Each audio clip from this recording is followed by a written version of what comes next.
It's moving.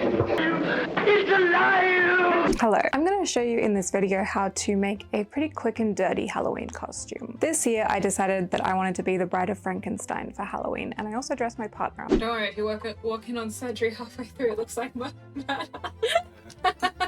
The most distinctive part of her look in the film is, of course, her crazy hair, and that posed the biggest challenge, and that is what this video will mostly be about. So when looking up how I could possibly go about making this wig structure, I looked up some old interviews with Lancaster, and I found that the original wig was actually mostly her own hair, and that the hair and makeup team had constructed a kind of bird cage out of wire, pulled her hair over it, and then teased it around it before adding the grey streaks in front. But because I certainly do not have long enough hair to do what they did, I'm going to be using a wig. I started by plucking out several wefts of the synthetic hair in the wig in order to create a little bald patch around the crown of the wig's head. And I made sure to keep those wefts to the side as I'll need them later. The most help that I found when it came to creating this tutorial was by looking up Rococo style wig cages. Do you remember that scene in The Duchess where Keira Knightley's really drunk and her wig falls off and she's basically bald underneath and everyone's like, Please put out Her Grace's hair.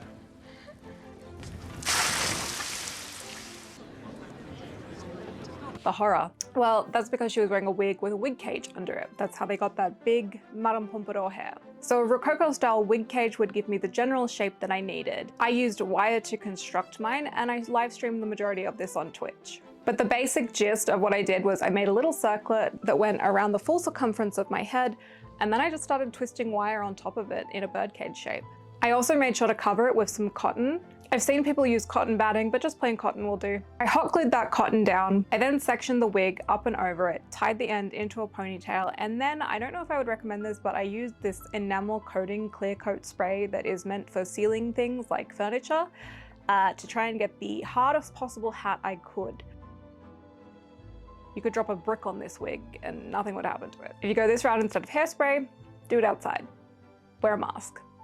Safety first. Do as I say, not as I do. When I was happy with the stiffness of the fabric, I started using these foam rollers to roll the hair up because I needed to make this thing frizzy and curly. If you look at Elsa Lancaster's original look, it's pretty damn frizzy. It's kind of in the vein of frizz and finger waves, all sprayed up and wired around her head. I guess the idea is that she's supposed to look like she was just electrocuted by the lightning. I'm not gonna lie, I haven't seen the movie, I should probably watch it tonight. The easiest way to curl a wig that I know of without messing around with making a steam bag or trying to figure out the right temperature to use a curling iron on synthetic wigs is to use boiling hot water. You can probably use anything as the curler. You don't have to use foam curlers like this, but if you want to buy some using an affiliate link of mine, click the one below because I got these babies off Amazon. Bezos money, baby. The other day I mentioned to someone that if we give him enough money, he may go to space and he may stay there. So that's something to think about. And you do not need to wait until the wig is dry to start styling it. Obviously it's easier, but the curls will have set as soon as the water has cooled down. The fibers will have set in place.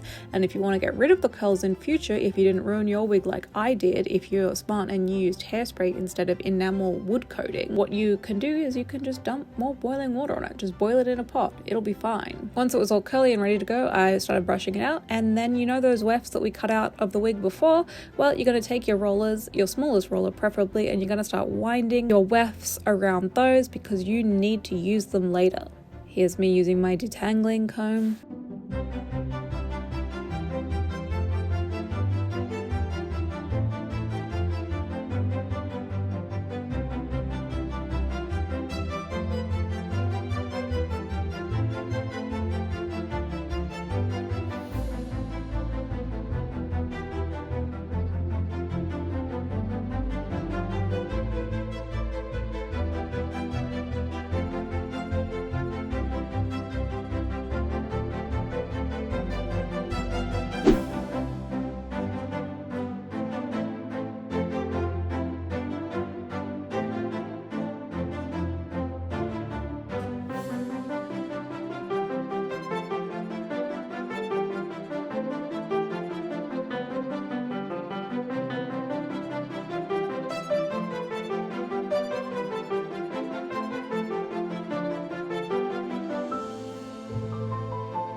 Once the colours with the spare wefts have cooled down, they're ready to be pulled out, and you can start hot gluing them in the hair.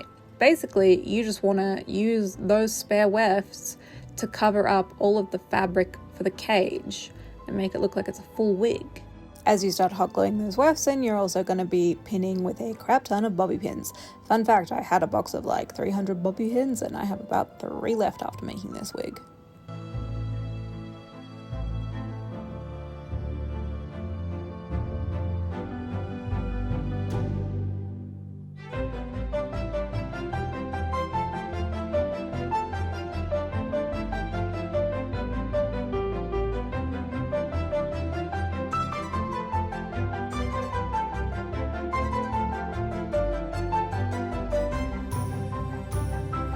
The part that I struggled the most with was making the white streaks. I thought I had a really good idea by just painting them.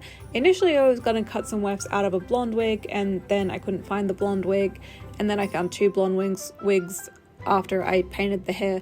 But basically I painted the hair, and I probably should have used hairspray or spray paint because that would have worked a lot better, and a paper template, and I would advise that you do that.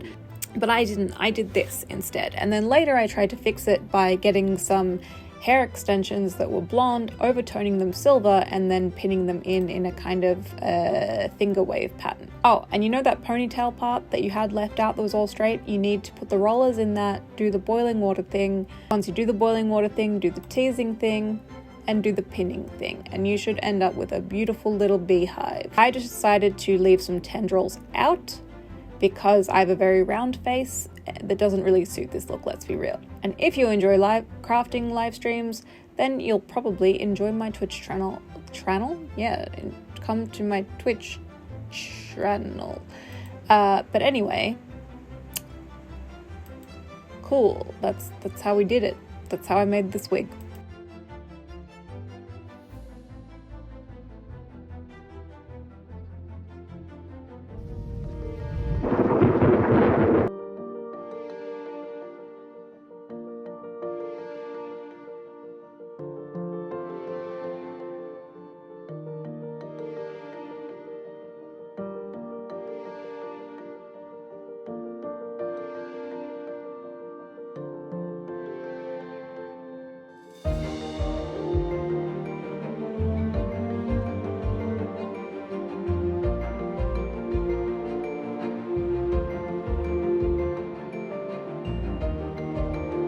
A couple of years ago, I created this Frankenstein body paint makeup tutorial, and I've linked that below so that you can have a look at how to do that yourself. If, on the other hand, you might want to be Frankenstein's original monster, my partner and I streamed me doing his look over on Twitch the other day, and I've linked the VOD below.